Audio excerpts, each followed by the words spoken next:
Hello, hello. This is Casey Ruff, and welcome to episode 22 of season 2. Today, we are speaking with Daisy Bravo. Daisy is an online pregnancy and postpartum fitness coach and the founder of Strong Moms Fitness. She is the host of the Strong Moms Fitness Prenatal and Postnatal podcast with Daisy Bravo. And she is also a podcasting coach, which we cannot wait to chat about. Daisy was hosted on our primary podcast, so be sure to check out Daisy's inspiring story on her episode of Boundless Body Radio.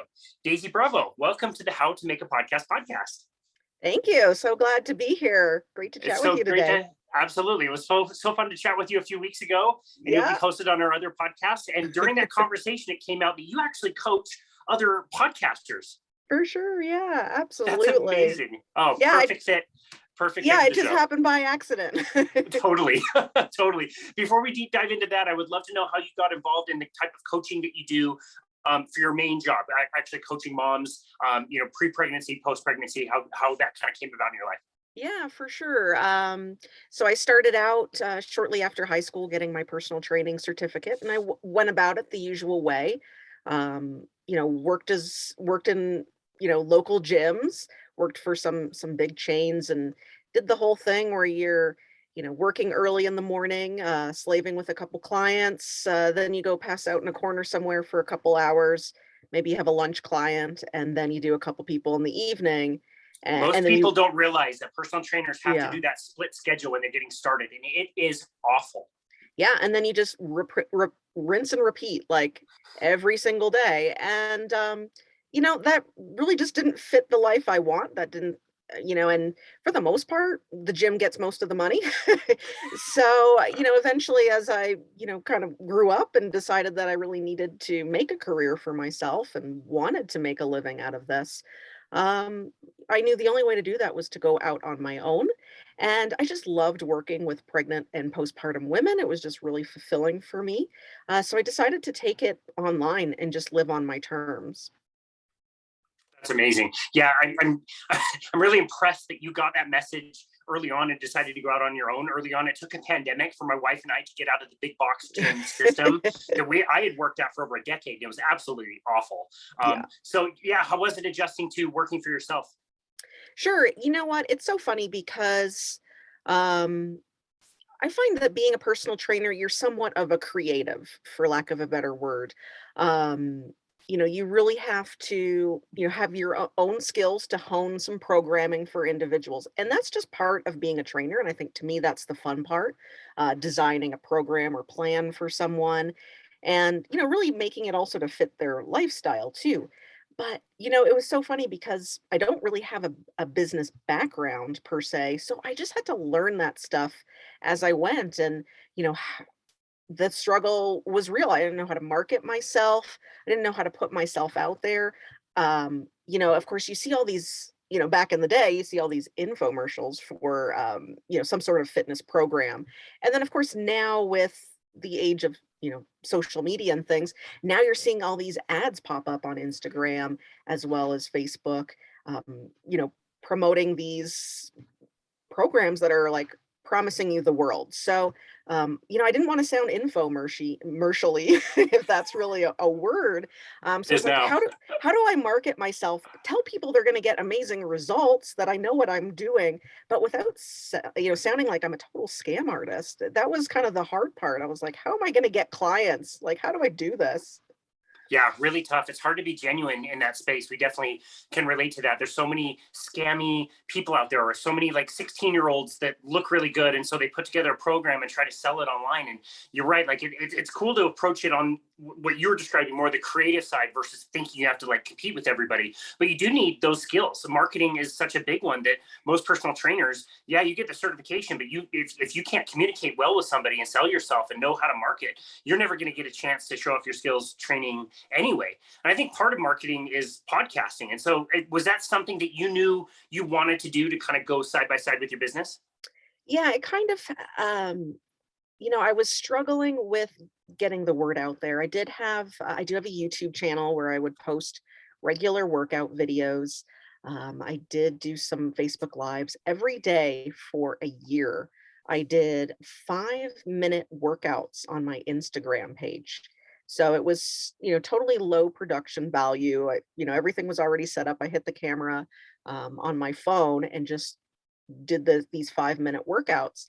And I was slaving. Even though it was a quick 5-minute workout, I found that, I wasn't getting the viewers, that, things weren't being shared. Rain or shine, no matter, like, even if I was on vacation, I still found a way to, film this stinking 5-minute video. And I felt like it's 5 minutes of my day and it took up my whole life. And I wasn't getting any traction from it.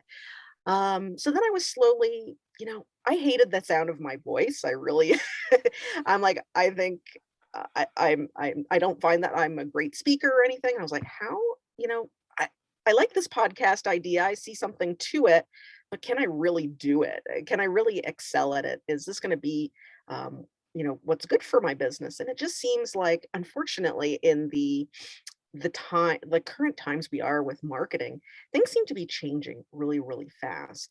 And I don't want to, put down podcasting, but it just seemed like the thing that I needed to do right now. I needed to get in at this moment. This is what the people were looking for.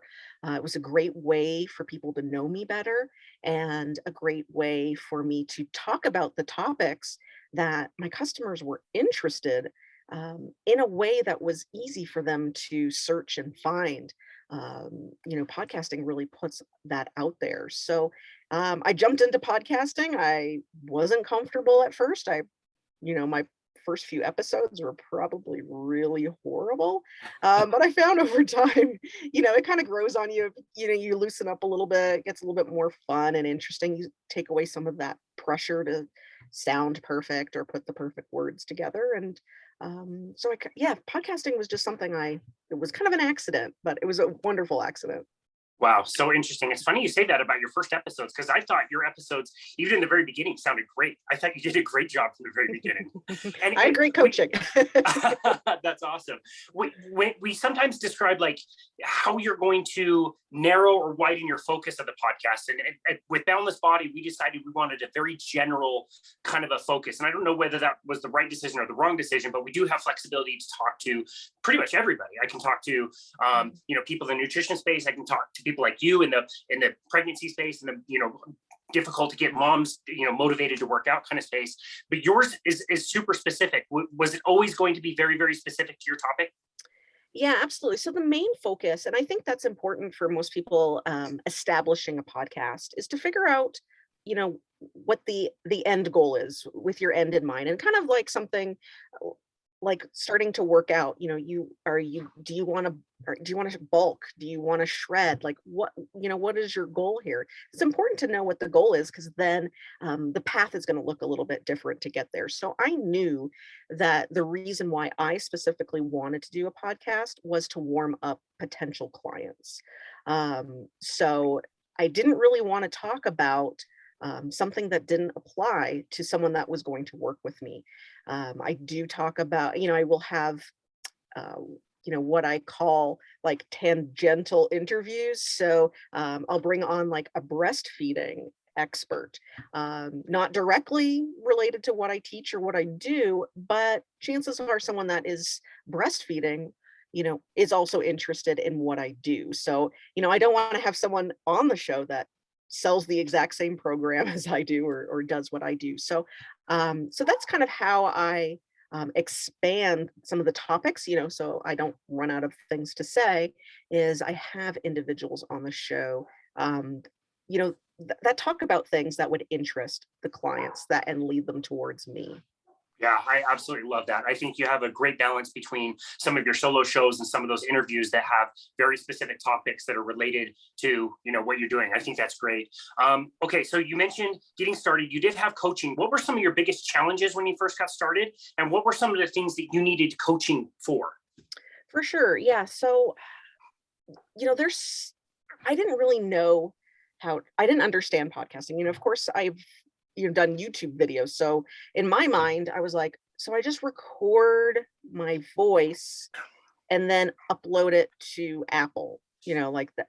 That's kind of, I just really didn't get the whole thing behind it. And slightly more complicated than that. Right. And I wanted to, and I read some of the statistics about, kind of how long, shows last, and, what makes the difference between a show that ranks and a show that doesn't.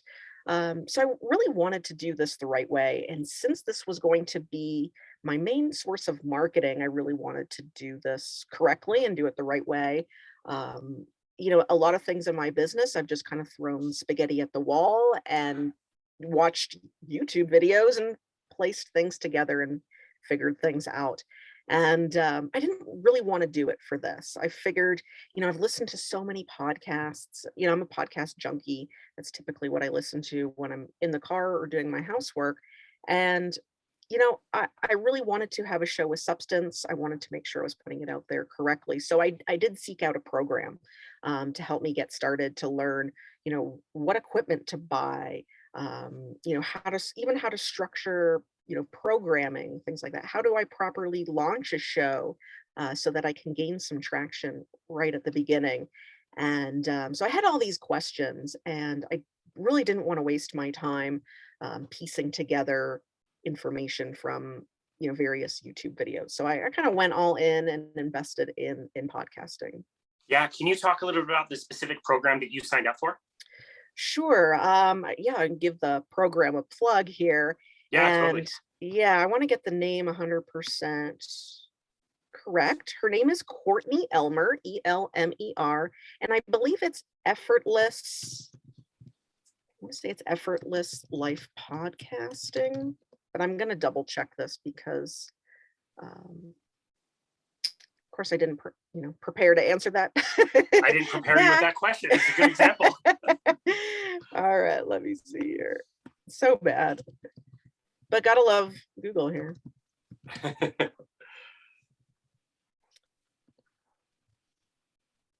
Courtney Elmer, CourtneyElmer.com is her website.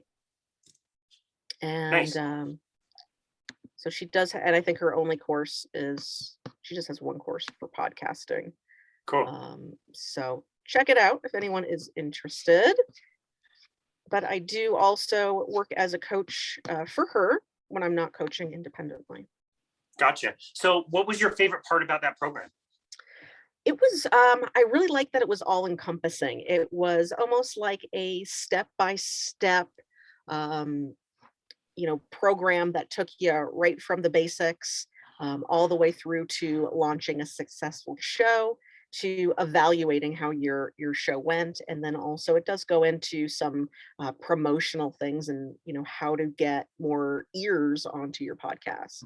Yeah, that's so interesting. So going through that program, what things seemed easier than you initially thought they would be, and what things were way harder, or things that you maybe hadn't considered? Yeah, for sure. I am personally I enjoy technology, so that is what trips a lot of people up. But I actually enjoyed that part for it, like starting to use some of the different softwares and doing some editing, things like that. I'm the type of person that I do everything in-house. A lot of people do like to outsource. Some basic editing was explained in the program, but not too much. But I really did like that, it was really helpful for, getting everything, set up with, I use Buzzsprout, who I like to use. So Yeah, so do we. They're great. yeah, so they're really awesome. So it just goes through how to get everything set up through, someone like Buzzsprout, how to get your show on Apple and some of these other various channels out there these days. And so that was really great. And it really she did introduce on kind of how to get a great layout for your show, like how to get an intro going, how to make a great title that's catchy, that people are going to want to look for. So it really just took you through just every possible step to get your show launched and ready to go. The hardest thing for me, because again, there's something with me in marketing, I don't know, I think I might need to I'm a behind the scenes type of person. I love the tech, the gadgets. Again, I like designing the programming. But when it came out to like promoting the show, that's where I was scrambling. And she does have this launch method of, how to get your show ranked early on. And I was just dragging my heels on that because, that the networking component of it is always a little bit of a struggle for me. I just like to be working away at my desk, just clicking the keys. But I think the launch is the most important part, and of course the part that I was dragging my heels on. Yeah, sure. What is it? So what's so important about the launch to get noticed early? I've heard different podcasters talk about this, and I find it super interesting. Yeah, sure. There's a lot of different theories out there. Um, but I guess the main, I mean, Courtney's idea of a launch is a really big bang of initial buzz right up so that you get ranked towards, the top 100, really early on, so that you can kind of get into that new and noteworthy section as well as the top ranking.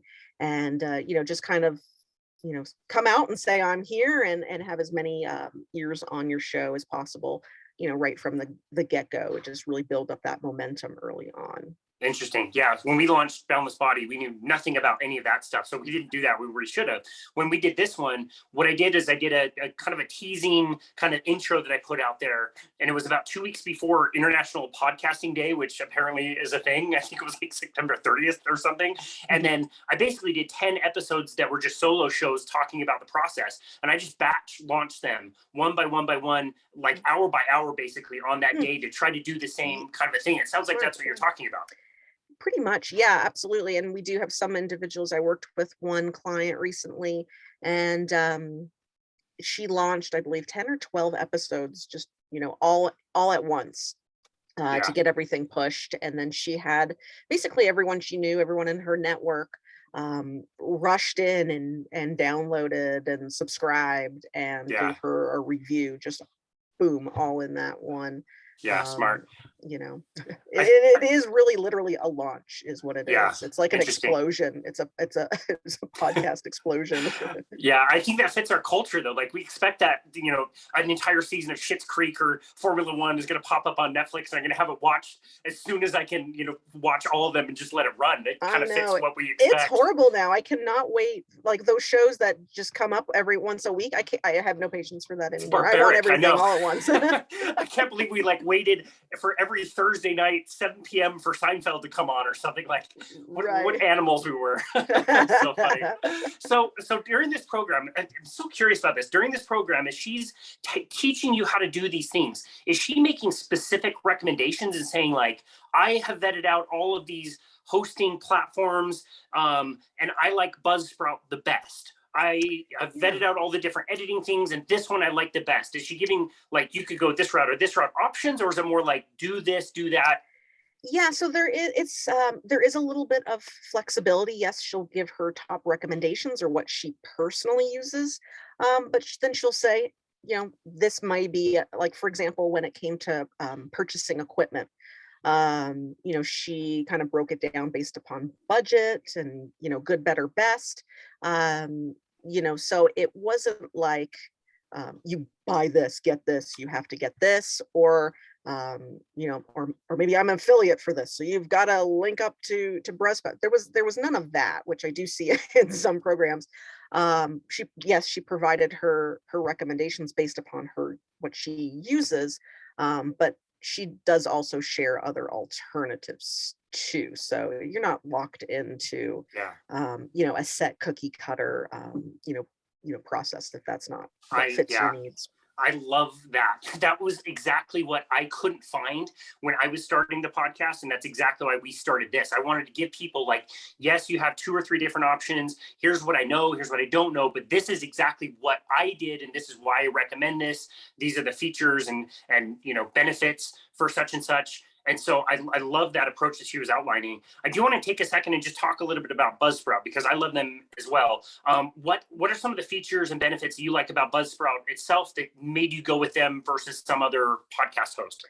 Yeah, well, unfortunately, I can't compare them to anyone else because I haven't tried, anyone else. And but I That right have, there is a big compliment. yeah, like, and I've had no need to go elsewhere. And I think someone else that I hadn't purchased their program, but I listened to their podcast about building a podcast, or at the time, um, and I think it was a little outdated, but she had liked Libsyn, and I think I had just kind of looked at all of them briefly, just an overlook, and I did end up, of course, going with Buzzsprout, but I feel like it seems to be the most user friendly, but also have the most amount of features that I've ever seen, out of any, like, host, and they're affordable too. And you own your content, which heard some other hosts own your content once you upload it, and you may not be able Interesting. to get. So I would look into that too.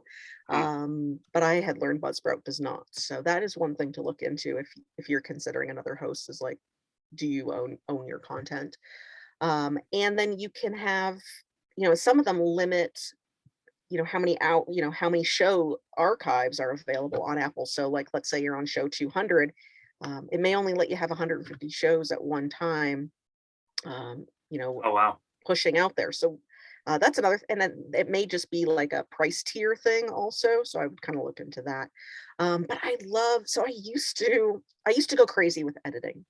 So I used to spend, I don't know, days editing my stuff. I was really super meticulous at the beginning.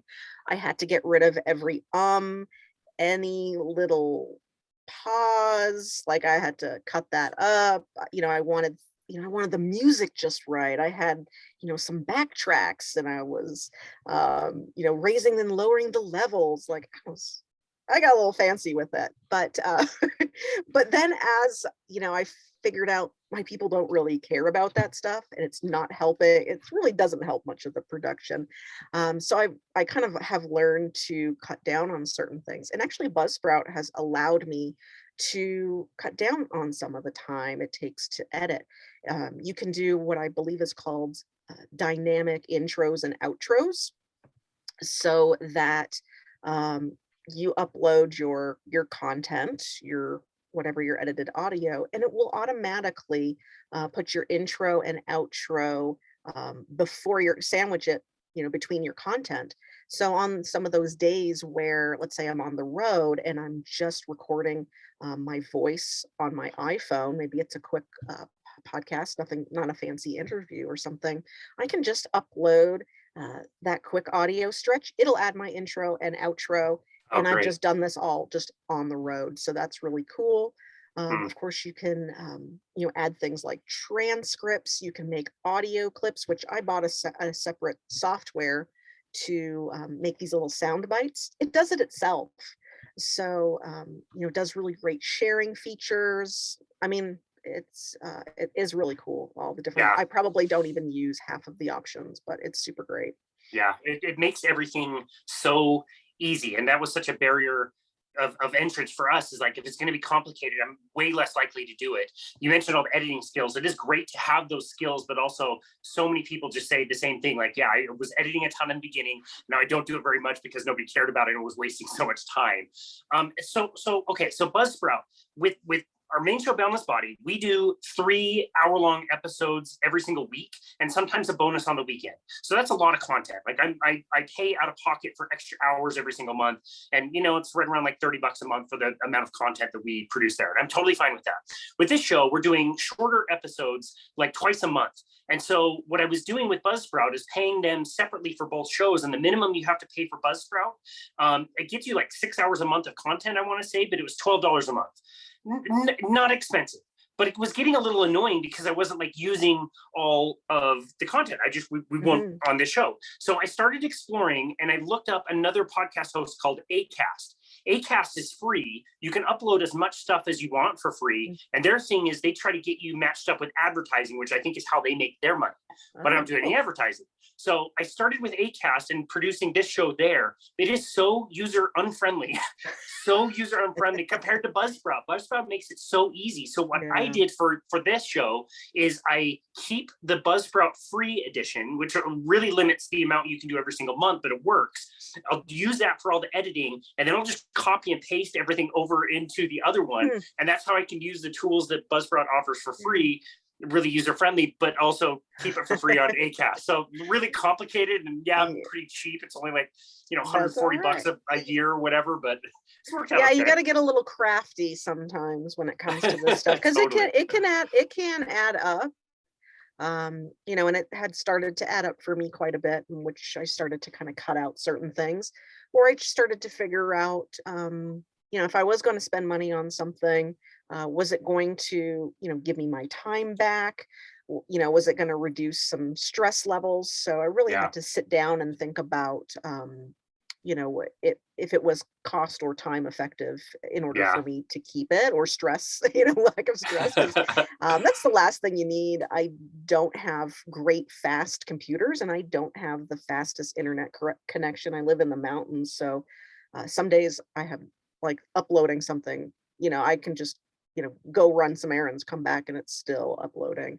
Yeah. So, so there's, you have to figure out your system, and it's not really cut and dry for everyone. Yeah, that's right. Yeah. And all of that to say, like, Buzzsprout is just so amazing for making everything so user-friendly. The visual sound bites are amazing. You can get them in different shapes for like YouTube or Instagram stories, I think is awesome. So going back to you go through this program, you learn everything you need to know about podcasting, and then you decide you want to be a coach for the same program. What was that process like? Yeah, so it started out by accident. My whole life is just one big accident after another. But so I did the program, and after I did the program, there is an option to be an affiliate for the program, and then also she was looking for coaches at the time, and I don't know who approached who, or maybe I put my hand up when she was asking for coaches, but I thought it was great. Like, I love talking about podcasting. I am a coach, in nature. So it just kind of seemed to be a no-brainer for me, a great way for me to help other people. And, it's interesting, as someone that designs a program, sometimes helping people, you come from one perspective, but after going through the program and being someone that was, I've been at this for almost 2 years now. A lot of stuff is still fresh in my mind, and I'm still learning as I'm going. So I feel like I have a lot to share, what worked and didn't work for me. So the coaching kind of happened by accident, and I started coaching, through her program. She offers a VIP program, and so if you are matched up with a coach, if you do sign up for the VIP program, so you'd work with someone like myself. And then people just kept randomly approaching me online. And it's so funny, because I rarely get people that approach me that say they want to do my online training program, but everyone bombards me for like podcasting coaching. So I was like, hey, okay, I guess I'm doing this by accident again. So so I've kind of just offer a lot of accountability. I think that's important for a lot of people that are new to shows. What I've noticed, and a lot of people I've worked with, is they set a date to launch, and then they put it back, and then they put it back, and then they put it back, and then they get stressed out because they don't like the sound of their voice, or I don't have this together. So I am like a personal trainer still, but in the podcasting realm. I'm like, no, you're not putting this back. Why are you putting this back? We troubleshoot, what's going on in their minds. So we do a lot of like mental stuff. And then of course, I help them if they need some advice to get set up, and, equipment. Of course, I only have one piece of equipment. I've we talk a lot about software, because I'm a software junkie. So it really just is, it is truly a coach. Like, I'm just someone who is helping people through their journey with podcasting, and it's so much fun. It's awesome. You're natural. Yeah, that's great.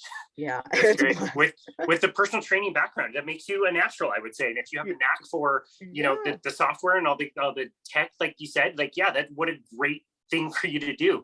I'm curious, what's the format? Are people hiring you for a certain series? Do they sign up for 6 lessons, 10 lessons, or is it just like a one-off kind of thing and you can talk about anything? Like how does that work? Yeah, so I have a few different ways. Some people just want a consultation. And so, I'll get on the phone with some people for just like an hourly, consultation rate. So some people that don't need too much assistance, they just want to, bounce something off someone or, see if what they're thinking is working. So I do stuff like that. I don't really have a program where I'm giving you videos and printouts and things like that.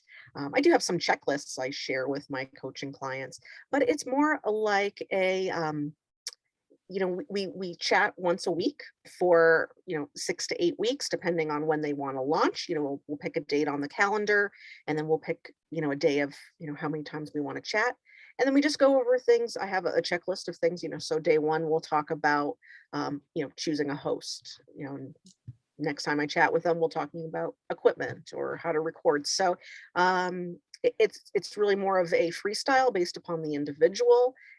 It's really not like a step-by-step cookie cutter program. I don't want to step on anyone's toes. Anyone that wants that a set program, I send them right to Courtney, and send them on their way. But someone that's just looking for more of like accountability and to help them up through the next step, the next level, that's how I work with people.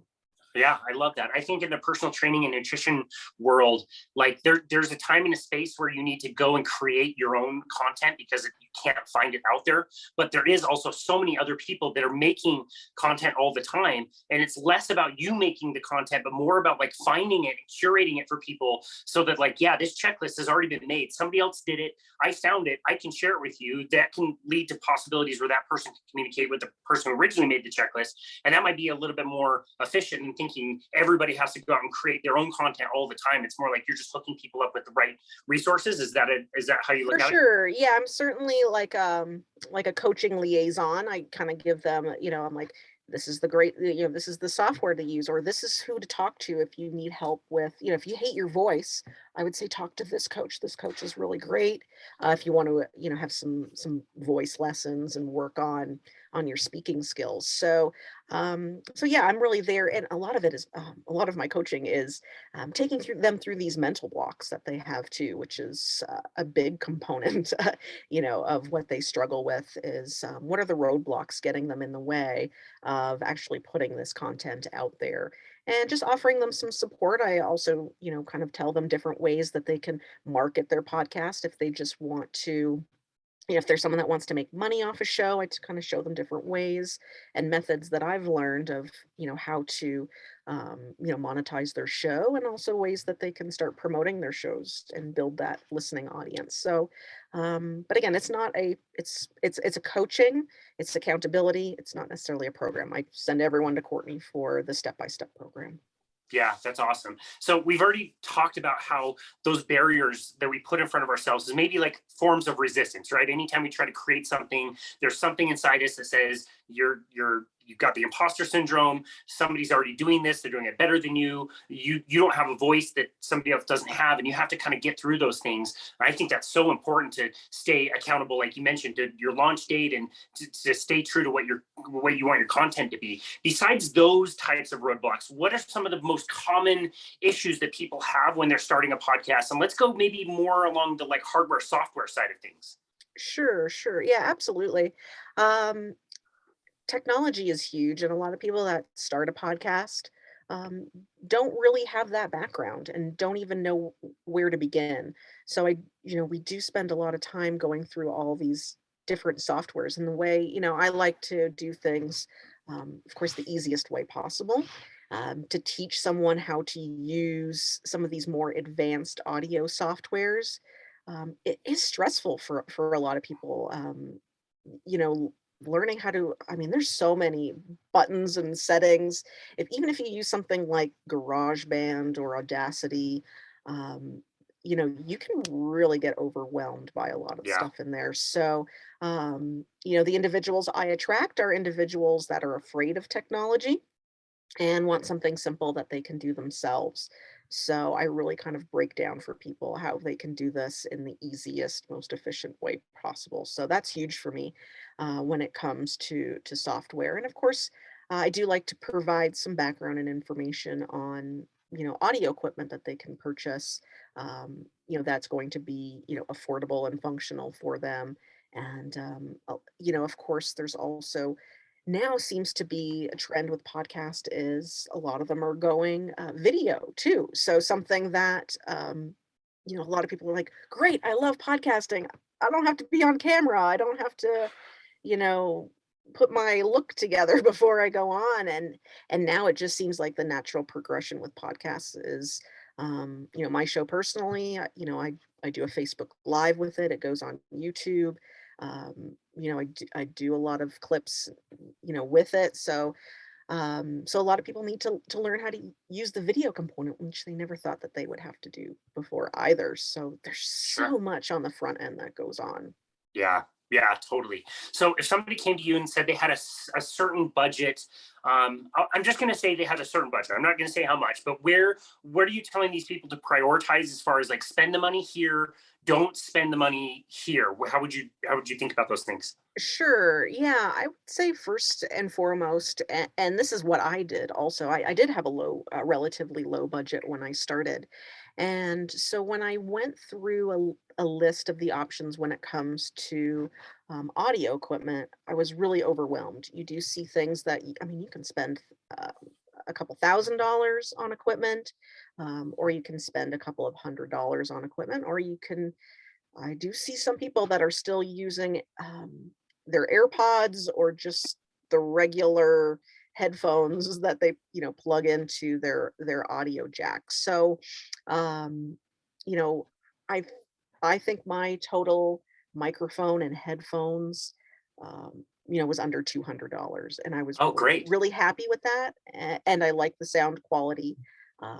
So there was I'm really glad I didn't have to go and buy had my eye on a nice Rode setup, but I didn't need to go there at this time. And the cool thing with podcasting, and actually, I don't know if you're familiar with her name is Jenna Kutcher, but she's a huge podcaster, and she mainly I think she's like an Instagram coach or like kind of like a marketing coach. But she always told the story about when she started her podcast. Um, there was no quiet place for her to do this. So she went into her car and she would just record with her iPhone in her car. And I kind of remember, like, I always think back to that story because we can get so caught up with, especially if you're kind of a type A personality, of trying to make everything so perfect and fancy. And to me, the most important thing is a quiet room and, a half decent mic. And for the most part, that is good to get you started. And if you're not someone who is planning to monetize your show or make money off your show, uh, then I then you don't need to purchase expensive equipment. You can keep it on the cheap and still sound great. And I have heard podcasts episodes from really high ranking shows, and I don't know what they pay for all their stuff, but it doesn't really sound that Yeah. great either. Some of them are doing this on the road, or in the middle of daily life. So I know they do say that it's super important to have this great sounding podcast, but for the most part, as long as people can hear you clearly, there's not, I mean, of course, my dog was barking in the background earlier. That was definitely a no. I think someone came to the door or something. But for the most part, as long as you don't really have this distracting background noise and you're clear, I think right now everyone is happy with that. Yeah. So that's why I say, you don't need to invest in a soundproof room. I record in a closet, and I have, my cheap mic, and that does enough for me. And I'm Yeah. glad I didn't spend the $2,000. Probably have used that on other stuff, and had more return on my investment for that. So Yeah. I love telling people don't get caught up on some of some of the tech. Sometimes good enough is just good enough. It That's doesn't have great. to be, studio quality for people to enjoy. Yeah, that's great. I totally agree. Especially if your content is really good, you can. It's funny you mentioned some of the top ranked shows. Like once you do this long enough and you've done enough editing on your own show, you start to realize like, oh, every show has Zoom pings and every show has Hmm. the host that says way too many times, like I do. Like you start to realize like, okay, I forgive a lot of those kind of sins if the content is really really good. As long as you've got a great story to tell, you tell it in a way that's really engaging and interesting. I think people will settle for good enough. I think that's a For great way to look sure. at things. Yeah, I would say the number two, like the top two things that drive me nuts about other shows would be if their levels are really off. So if you listen to one show, it's super quiet, and then one show, somehow they've got the levels like super high that you can't even listen to their intro song. That's one thing that drives me nuts. And the Yep, other is, you can tell someone has like a fan or, family in the background. That gets a little distracting for me. distracting. But other than that, my standards are fairly low, fairly low, I think. Yeah. I just want to hear the content. I want to learn something. Yep, totally. No, I agree with those two things. I will add one more thing and kind of tie this into my next question, which is the thing I find really annoying is when a show has way too many advertisements and they're advertisements for things that maybe aren't even like related to what this guy is talking about or whatever, like an IBM commercial that goes 60 seconds in the middle of something about nutrition or something. Anyway, it drives me crazy. Um, when somebody is coming to you, they say they want to start a show. Maybe they say, I want to monetize this, or I've got expectations that this will have such and such downloads and I want to reach as many people. How much work do you have to do to kind of reset those expectations for people? Yeah, that's kind of a good question because there's a lot of different ways to monetize, and it really depends on what the definition of monetizing is. Are you monetizing for your particular business, or are you trying to drive business to things that you sell, or are you just trying to, like, kind of like you mentioned before, have, just make some money? So just have any random advertiser that's willing to, promote on your show. Doesn't matter if it's in alignment. And, it's really important to note that when you do have, a third party who's advertising, they have the control of, of obviously there's a contract involved, and you do want to make sure you're reading these contracts, because if you're not properly reading that, um, they can dictate, you know, when their ads are and for how long and for, how often based upon how long your show is. Um, so that's really something to think about when it comes to monetizing. And when it does come to monetizing, sometimes it requires so many downloads for you to actually start making money. And so going that route, people have inflated expectations of how much they can actually make on some of that. So you have to be someone like a Joe Rogan to actually really start making some really good coin on on advertising, for sure. Because if you're not someone who's getting, if you're only getting 100 downloads a week, you're really not going to monetize your show through advertisements. There's very tricky to make money that way. So Yeah. that's why I really do like, if you're monetizing for your own personal business, that seems to work out a little bit better. Yeah, no, that's great advice. That's such a good point. I'm glad you brought that up. I think a lot of people, my favorite question that I get is like, how much money do you make podcasting? It's like, that's hilarious. How much do I spend? The How other much question, how time do I much do I spend? Like, spend yeah, podcasting? so different. And that takes us to, the thing you said at the very beginning, which is you got to consider your why. I think it's the most important thing to talk about and to really be conscious of when you're getting started. Why are you doing this? Because it is going to be hard. It is probably going to cost a lot of money. It's going to take way more time than you think.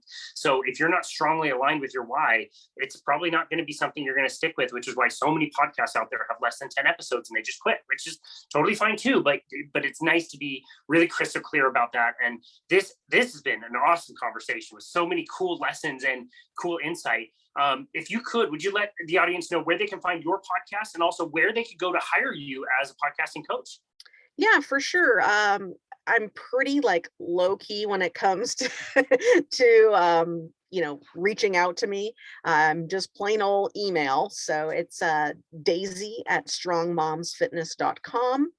I am Strong Moms Fitness everywhere online. So, feel free if you find one of my handles, you can DM me also, and we can kind of chat about if you're interested in some coaching. But my podcast is also the Strong Moms Fitness podcast. So if you were to search that in all your, favorite players, you will find me and my show there, and you know, check it out. I would love to have everyone give a shout out, some stars, some subscribes. I'll always love to plug that for sure. Yeah, absolutely. And it's well deserving. You do a really good job. Your podcast is really good. It's something, again, in the health and fitness world, if you're a personal trainer, you should at least be aware of the kind of content that you're putting out. Even if it's not your thing, you're going to definitely encounter this with somebody. And so that you were able to take that expertise and communicate it well through your podcast is absolutely awesome. So grateful for you, Daisy, and your work. I'm so grateful for the conversation we had on Boundless Body about everything that you do. And no surprise that this is also an amazing and engaging conversation. So thank you so very much for educating us, and thanks for taking time to be on our show today. Yeah, thanks, Casey. I mean, I got to talk to you about my two favorite passions, which is fitness and podcasting. So I couldn't ask for anything more. It's a good fit. That's great. Well, thanks again. It was a good time. Thank you.